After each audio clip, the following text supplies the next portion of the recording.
Haruskah aku pasrah? Story by Fujika.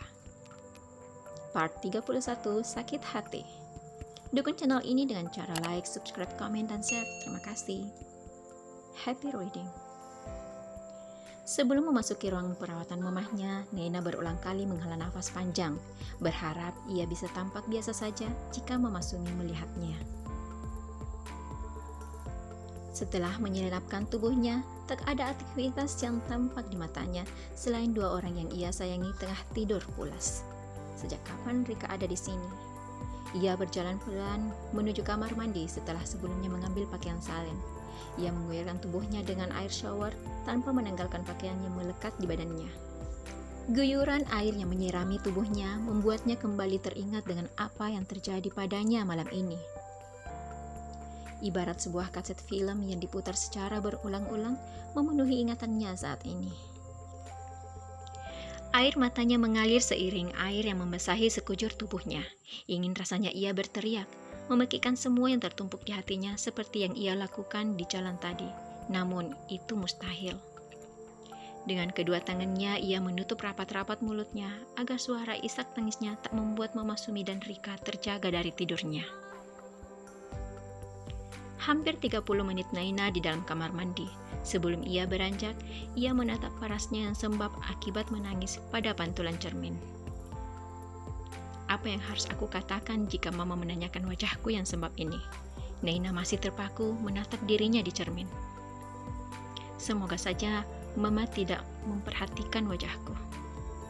Neina lalu membuka pintu dan keluar dari kamar mandi. Namun, alangkah terkejutnya ia mendapati mamanya yang kini tengah duduk di atas tempat tidur menghadapnya. Mama Sumi masih menatap lekat Neina. Sejak kapan Mama bangun? Ada harapan di balik pertanyaan Neina itu, tapi sayang, kenyataannya tidak sesuai dengan asanya. Sejak mendengar putri Mama terisak di dalam kamar mandi, jawab Mama Sumi sedih. Sontak Neina berlari dan memeluk tubuh kurus mamahnya. Ia menangis dalam dekapan mamahnya seperti balita yang direbut mainannya. Menangislah nak, jika itu bisa membuatmu jauh lebih baik. Mama Sumi mengelus lembut punggung Neina yang bergetar karena terseduh-seduh. Tak terasa, Mama Sumi pun meneteskan air mata mendengar tangis pilu putrinya. Berharap pada manusia hanya akan membawa kita pada kekecewaan. Namun, jika kita ikhlas menerima sesuatu yang mengecewakan itu, Allah akan menggantikannya dengan sesuatu yang lebih baik dari apa yang kita inginkan. Karena sesungguhnya, Allah tidak pernah mengecewakan kita, dan Allah tahu mana yang terbaik untuk kita.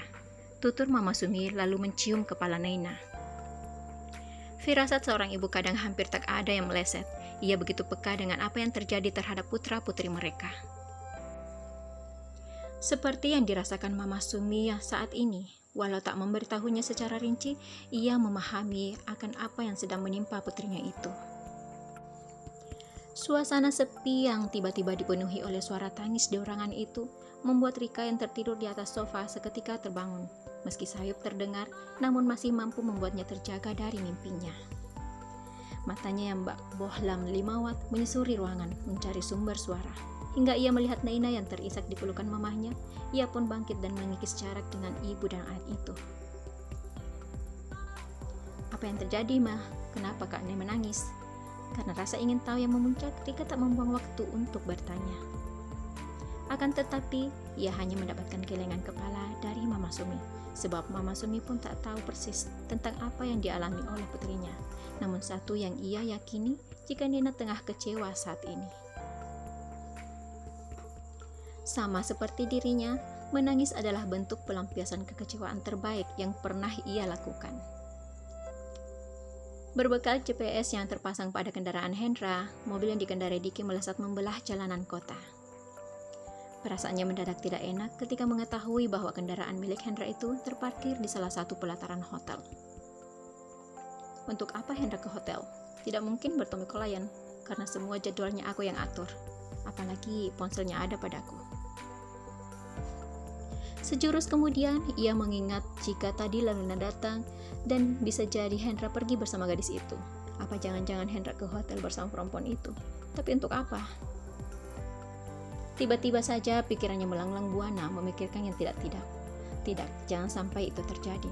Ia pun mempercepat laju kendaraannya agar segera tiba di tempat tujuan. Hanya beberapa menit berkendara, Diki sampai di hotel tujuan. Ketika ia hendak memarkirkan kendaraannya, dengan jelas ia melihat mobil Hendra berada di sana. Buru-buru ia keluar dari mobilnya dan masuk ke tempat penginapan itu. "Selamat malam, Tuan," sapa resepsionis yang bertugas di sana. "Selamat malam, aku sedang mencari seseorang. Ini fotonya." Diki memperlihatkan gambar Hendra yang ada dalam ponselnya. Pegawai itu mengerutkan keningnya. "Kalau tidak salah, Tuan ini masuk beberapa menit yang lalu bersama dengan seorang wanita," beber pegawai wanita itu. "Tolong berikan aku kunci cadangannya," seru Diki sedikit memaksa. "Tapi Tuan, kami tidak bisa melanggar privasi tamu hotel kami. Di mana manajer kalian? Biar aku yang bicara." Di saat yang sama, seorang pria yang berperawakan tinggi menghampiri mereka. "Ada apa?" tanyanya ke pegawai wanita itu.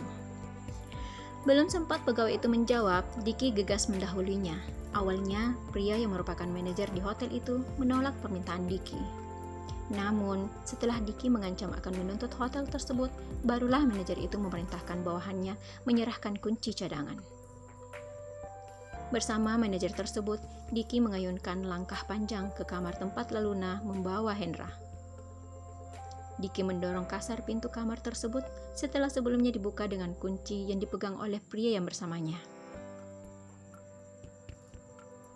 Tentu saja, penghuni yang ada di dalamnya terkejut akan suara gaduh yang timbul akibat tabrakan antara daun pintu dengan dinding kamar. Siapa lagi kalau bukan Laluna, sebab Hendra sendiri tengah terbaring lemah tak sadarkan diri. Dan Laluna semakin terkejut saat melihat Diki berada di ruangan yang sama dengannya. "Apa yang kamu lakukan di sini?" Pekik Laluna tak terima dengan kedatangan Diki. "Pakai pakaian kamu."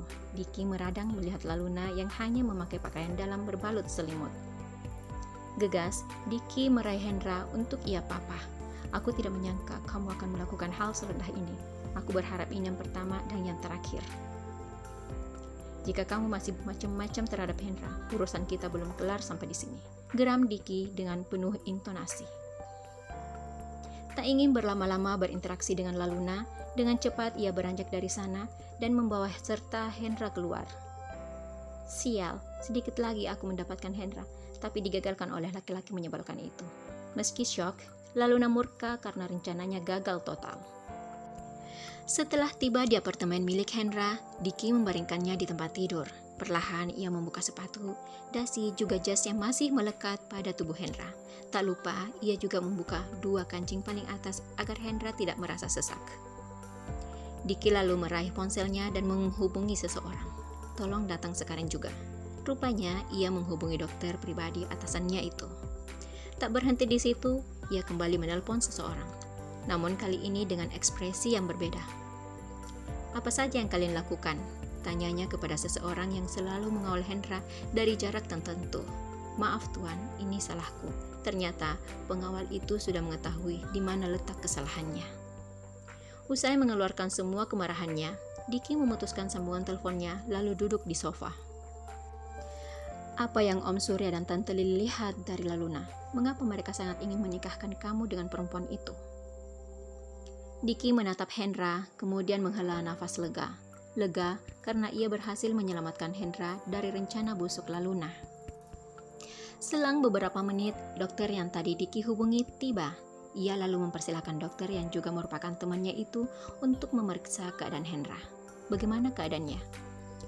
Mungkin karena lelah, obat yang ia konsumsi hanya membuatnya pusing lalu tertidur. Walau ia juga sempat merasakan hal aneh, tapi itu tidak bertahan lama. Papar dokter yang bernama Gibran itu. Lihat part 6, kenyataan pahit untuk Nanui. Kemudian Gibran meresepkan obat untuk dikonsumsi Hendra begitu tersadar nanti. Karena penasaran dengan apa yang menimpa Hendra, Gibran pun bertanya kepada Diki. Ia hanya manggut-manggut mendengar cerita Diki tanpa menyela sedikit pun. Begitu Diki mengakhiri ceritanya, barulah ia membuka suara. "Apa Laluna yang kamu maksud adalah bintang iklan dan juga seorang model yang baru naik daun itu?" tanyanya menebak.